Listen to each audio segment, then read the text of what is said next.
Well, good morning, everybody. Good morning, and welcome to our Sunday sunrise safari. My name is Cedric, and behind the camera with me, we've got Muscles and Paul.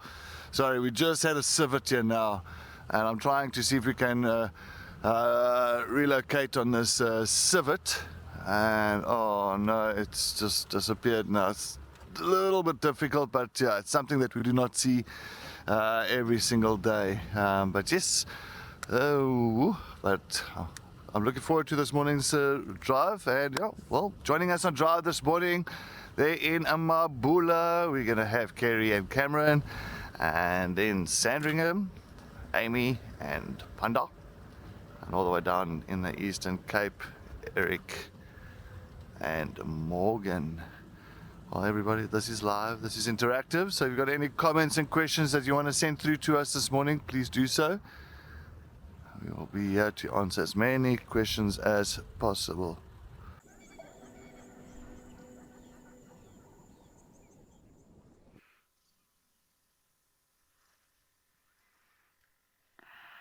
Well, welcome back, everyone. We've just found some zebra. We don't often get to show you zebras at Sandringham. They normally are quite skittish, but there's a small group here. I think they're going to move off quite quickly, but they haven't run away. So I'm very happy to show you some that are walking through the area here. And if they keep moving in that direction, there's actually also some giraffe around.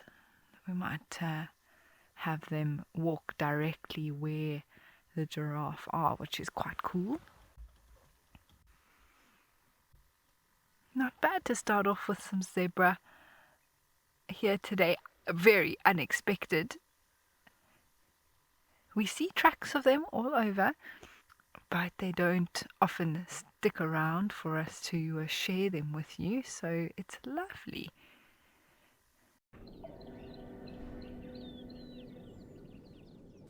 We have an interesting something to show you here. So this is a track we found yesterday, and actually Darby's other highlight of the afternoon yesterday, when we found this crocodile track on the road. So have a look. So this is actually the foot of a crocodile that we were zoomed tight in, and this is the drag mark of the tail.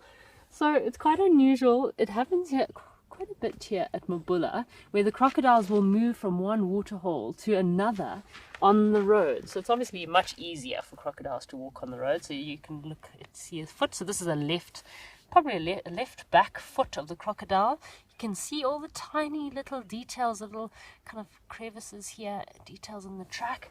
So crocodiles, I have seen them quite often, and you do hear them on the radio being reported moving on the roads. The other night, Cam and I had a bit of bush traffic, and we had a crocodile lying right in the middle of the road. He would not let us pass. So yeah, very cool to just, we quickly came back to this track to see if they were still visible, see if they were still here. We saw them yesterday afternoon, so it was very exciting to see. He's doing a great job with that crocodile track. So Darby is helping us here. He is our spotlighter. It's still a little bit early, so we needed a bit of light on these tracks. Darby's our spotlighter. So Rian, no, crocodiles cannot hunt on land. So the reason this crocodile will be moving is not for a hunting purpose, I hope, unless there's some super, I don't know, evolved crocodiles on Mabula, but they'll be moving from one waterhole to another, maybe because of competition. Maybe there's too much competition in one of the pans, or maybe the water levels are dropping. It's dry season, that's possible, but they cannot actually hunt on land. So crocodiles are very vulnerable on land, and if this crocodile got encountered by a big leopard or a lion, he could be susceptible to being taken out by a predator, because they are quite vulnerable on land, these crocodiles. So I'm sure this crocodile was just having a nice afternoon stroll.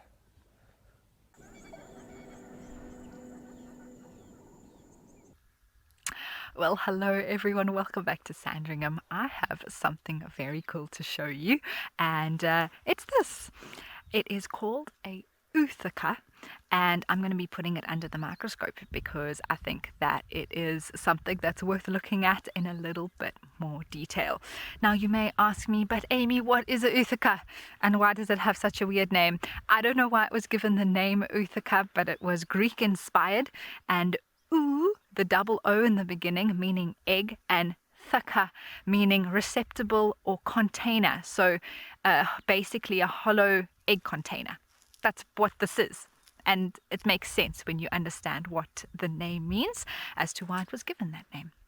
Now, this is created by a praying mantis. Uthikas can be made by other cockroaches as well as mollusks, but in this case, I found it attached to a grass stalk and would have been made by a praying mantis.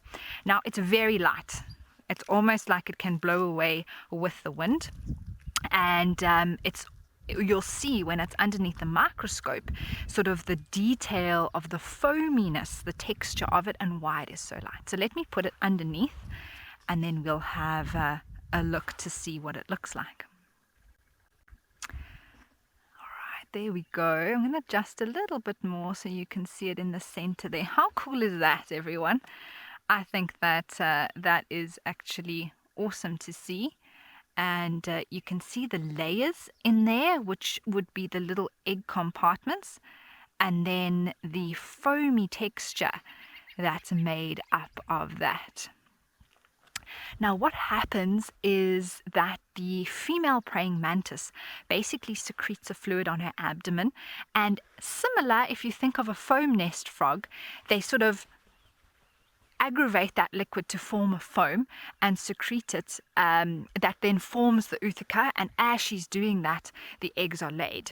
And that basically, this casing is to protect those eggs throughout the winter until the summer or the spring, or the temperatures rise enough to trigger the hatching of those little ones, called nymphs, and then they all come out.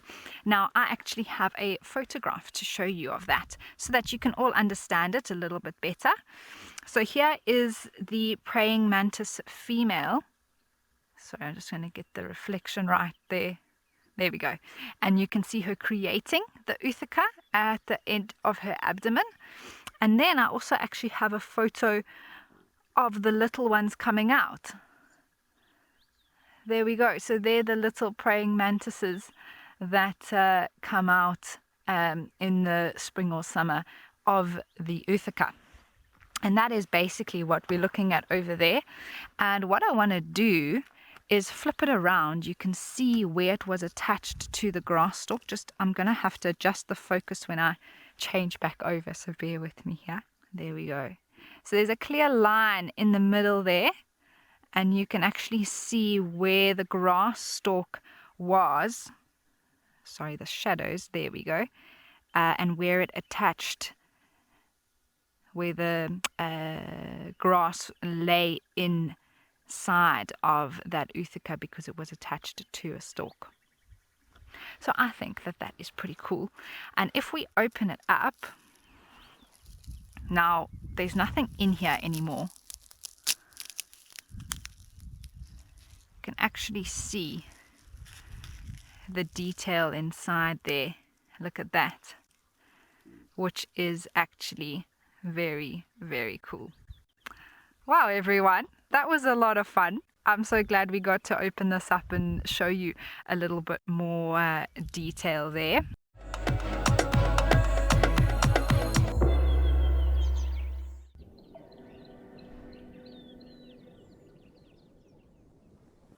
Wow, everybody, finally we got a heartbeat here on the northern Sabi Sands, and as you can see, we've got a beautiful, beautiful male elephant that is feasting himself on this silver cluster leaf. A lot of people think that the silver cluster leaf is too high in tannin and that it's not really palatable. Well, here it is. The elephant needs to eat. He'll grab some of these leaves and he'll feast on it. Oh, it's moving into the thickets here now. I don't know what it's going to do. Oh.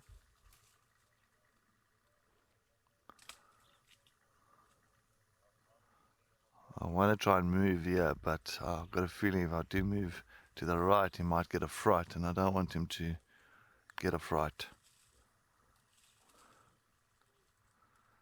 But a nice, lonely male elephant. Nice big boy. At least he's nice and relaxed as well, so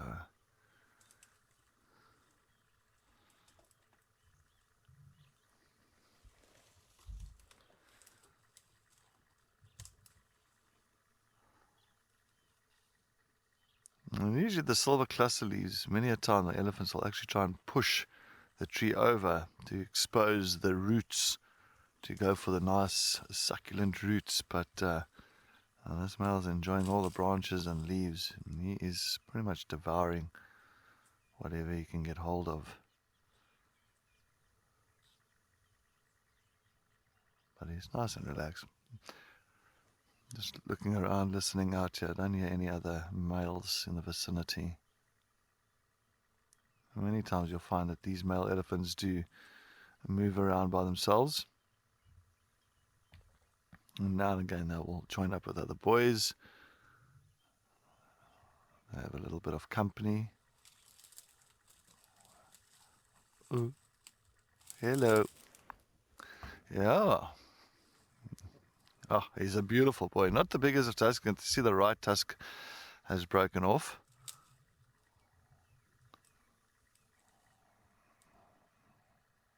Why are you looking at us funny?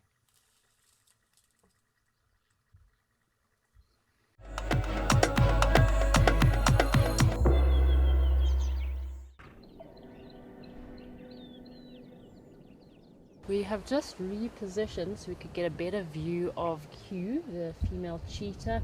Unfortunately the fence is in the way, but we don't want to bother her too much, although she is super relaxed. So she's, Ivan, you were just telling us that she's adapted just so well to this boma and being here in the area, right? Yeah, she's done everything that we were hoping she would. And this is the last little stretch that we're going to sit out now and like I said, for the release on Friday. But so far, good. There's nothing that concerns us at all, and we're quite happy to schedule a release for the end of the week. She is a beautiful cheetah, very tall compared to the other female. Yeah, she is definitely. She's a stunning cat. But yeah, she's got to now get out the boma at the end of the week because we've got some more arrivals. Ooh. Very exciting new arrivals coming.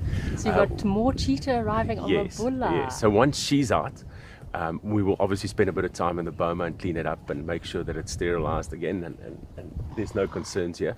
And then we'll bring in another female cheetah. Okay. Now, she's coming from the Northern Cape, and she will also have to spend a bit of time in the boma. But whilst all of that is happening, just a week thereafter, our new coalition is arriving as well. Oh my goodness, so how many cheetah are there going to be in Mabula? So we're doing 3 introductions of 4 individuals. So we'll release the females separately. And once the females have settled down, then we'll release the new coalition. Oh, that is so They're from a reserve in the northern Waterberg, so also quite near us. So we obviously want them to spend a bit of time in the boma as well, just to get them over that homing instinct and let them settle down in this new environment. And yes, hopefully in a month's time we'll have two single females and then the coalition free roaming. Did you hear the name on that comment? Nancy F. So Nancy F said this is great news, very exciting. Do the new cheetah coming have names already or not yet? I'm not sure, Gary. Not sure. I'm not sure. What we do is whatever they arrive with, we don't change. Okay. So yeah, we've got it set like that. If we don't change names, so if she arrives with a number, she'll be a number. If she arrives with a name, that's also fine. We just want to keep track of individuals in terms. For us, numbers are important on a management level, but obviously for our guests and so forth, they would prefer to name them, which is also comfortable with us. But for us, it's numbers at the moment. Right. Yes. So and we're hoping that this would be the start of a new successful road for Mabula and cheetah conservation. Ultimately we want to contribute similarly to what other reserves have contributed to us. We want to return that favor and hopefully in a couple of years time be able to send surplus youngsters off to other reserves and assist the meta population in that way.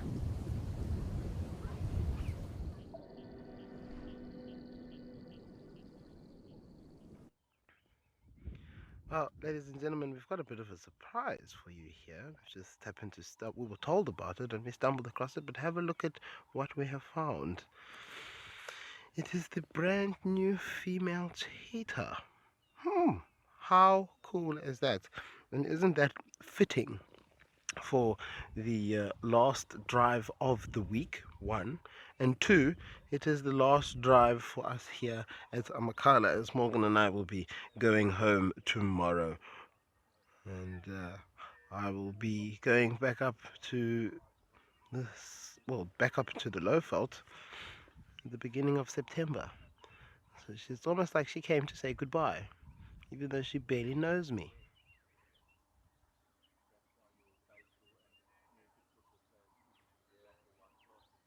quite active.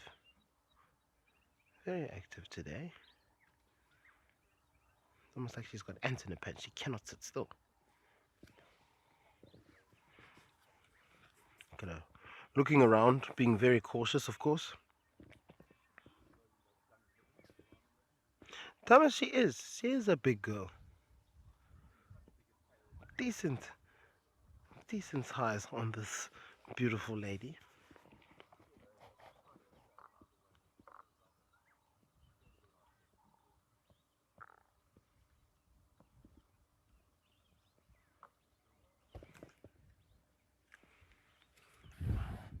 Stunning though. She really is stunning. I wonder if she's looking for something to munch on.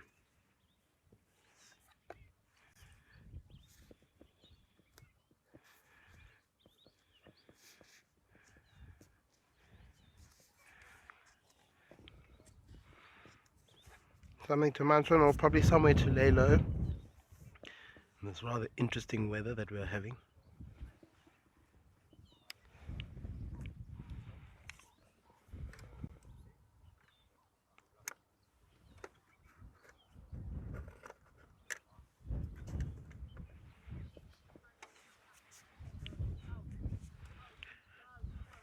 Look at her, looking across the valley to see what's there.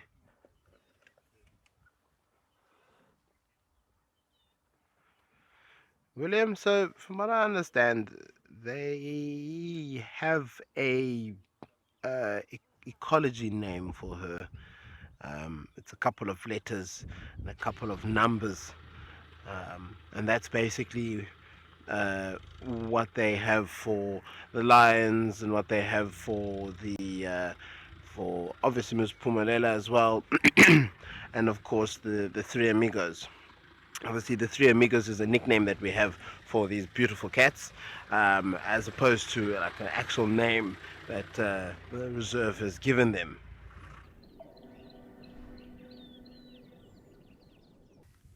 So we've managed to find Davy some lions of Mabula.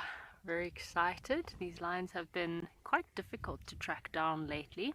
The males are hunting, the young males, so apparently they've been making quite a lot of kills recently.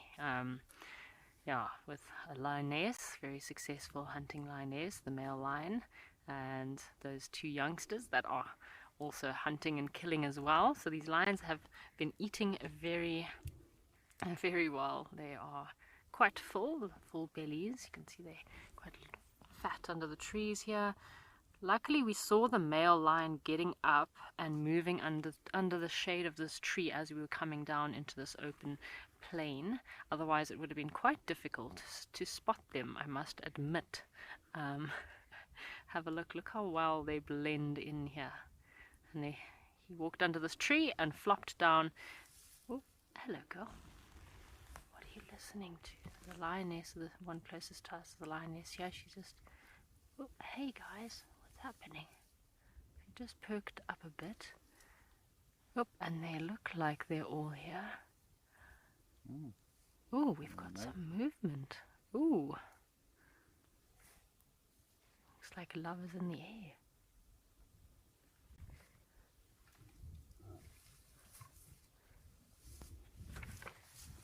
Oh, that's an interesting development. Didn't know she was in season. I'm sure Mabula would be delighted because these lions are already eating way too much, and if there's more baby lions around, that could be quite interesting.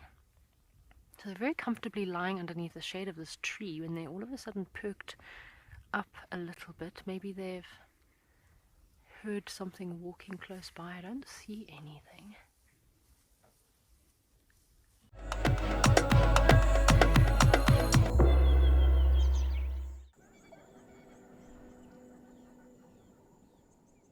Yes, welcome everyone. The elephants have decided to come down the hill for a drink.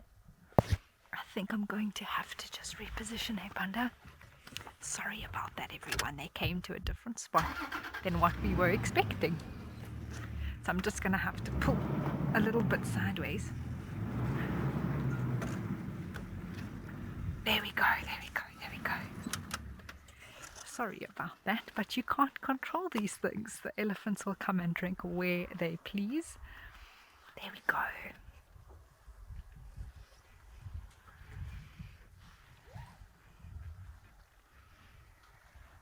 But definitely worth the wait.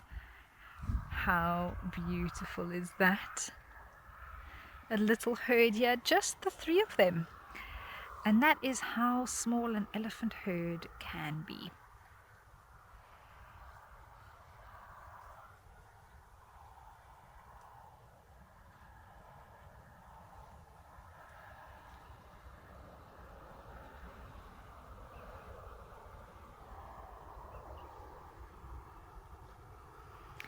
Joey, you never know, although I will say that it has cooled down quite a lot. It's not as warm as it was earlier. There's quite a few clouds around, and it is looking a little bit more like, I wouldn't say that it's going to rain, but that it is overcast.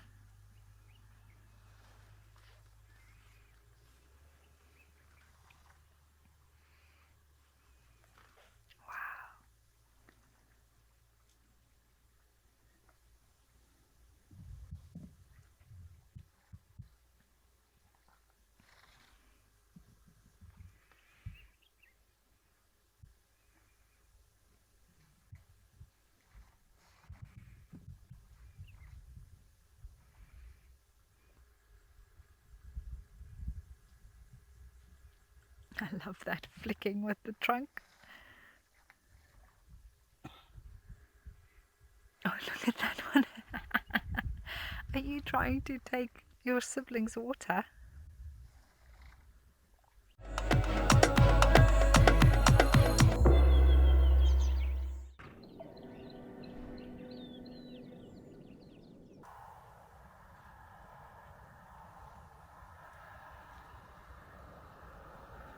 We found a very handsome male oryx. Heard Eric was talking about bat-eared foxes.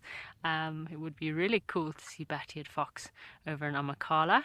I've only had one sighting of bat-eared fox here on Mabula, but there's been a lot of research that they've been doing recently on dens and burrows. They've put out a lot of cameras on the reserve, taking photos, and Cam and I are, for our virtual safari day tomorrow, we are doing a burrow day, so we're going to be meeting up with some of the reserve team. They're going to be showing us some of the new burrows, and they shared some of the videos they've got from the burrows here on Mabula, and it's crazy to see some of these videos. One video had quite a few bat-eared fox, not 1, not 2, but 5 bat-eared fox over in Ngorongoro Plain, which was an area we were exploring yesterday, which completely shocked me. To think of not just 1 or 2, but 5 bat-eared fox. So bat-eared fox is another very rare crepuscular or elusive nocturnal creature that we do get here in southern Africa. I think they are absolutely adorable. The one time we did see them here, they made a very strange sound. So obviously they had just come from the dam. I think they were coming from having a drink, and I don't know who was more shocked or frightened, us to see them or them to see us. And they made a very unusual, almost like a cat hissing, like an angry cat hissing sound. This morning we were chatting about unusual sounds in the bush and in the wild, and I must say that was quite a strange sound. Haven't spent too much time with bat-eared fox. It's another very rare creature to see. I've only seen them about once or twice. Have you seen bat-eared fox before, Dawi? I've never seen one. Never? Seen one, In all live, your only on years? videos, yes. In all your years going on All my safaris? safari years. Maybe that should be my next challenge. Oh, okay. Oh, don't give that. Is it my? Well, I already found lions today. Darby is challenging me. He's requesting bat-eared fox. We'll have to come back to Mabula. Exactly. So if we don't find them before the end of the show today, Darby, you're gonna have to come back to give me another chance. You know, We know they're here, so we must just find them. we do know they're here. We might have to do a stakeout though. Find the area that they've been occurring in quite commonly and do a stakeout. Sit with thermal night vision binoculars and just sit and watch and wait. Lots of coffee. Cam says lots of steak. Sounds that- worth it. Is that your snack of choice, Cam, if we were to do a stakeout? Oh gosh. So we're currently talking about small nocturnal creatures. This area we're in is where the aardwolf have a few den sites and a few middens. So we're just hanging out in this area. There's also brown hyena often come through this area at this time. So we will see if there's any activity. But it's quite cool. This Oryx is out in this open area. So you can see it has recently been burnt. It's one of the management methods they're trying on Mabula in order to control the yellow thatching grass.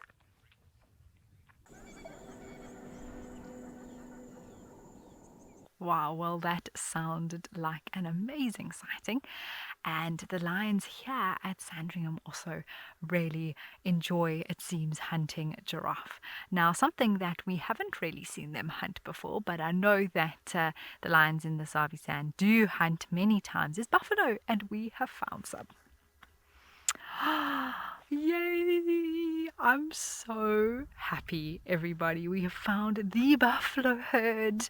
They have been taunting me the last few mornings, and this, in fact, is Miss White Eye.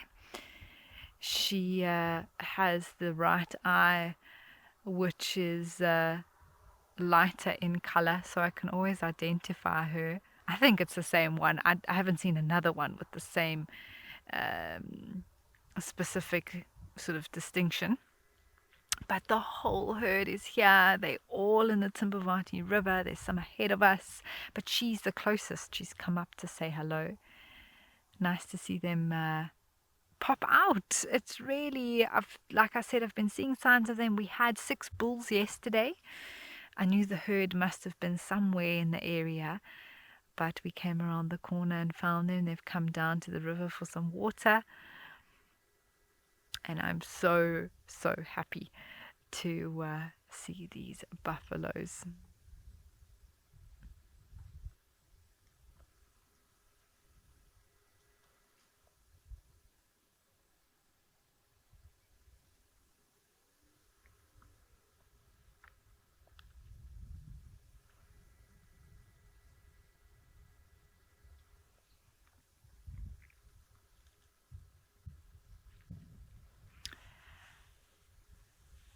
Sarah, I'm not sure. I think it completely depends on whatever sort of agreements are reached. If that happens all at once, again, we don't know when that's going to happen. Everyone is hopeful for some time next year, but there's no set date at this stage. But yeah, it might be...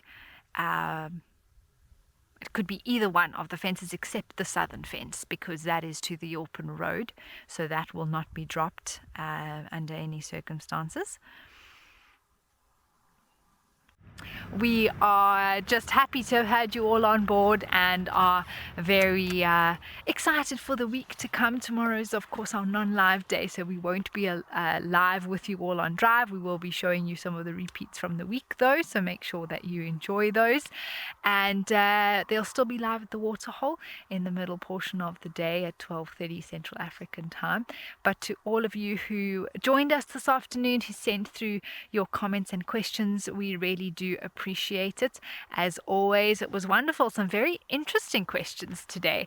Made us all learn something new about sperm whale intestinal length. So we appreciate that. And we'll see those of you who we do see on Tuesday. And for everyone else, it is Wednesday. All right, everyone, that's it from us. Keep well, be safe, and we will see you then. Goodbye for now.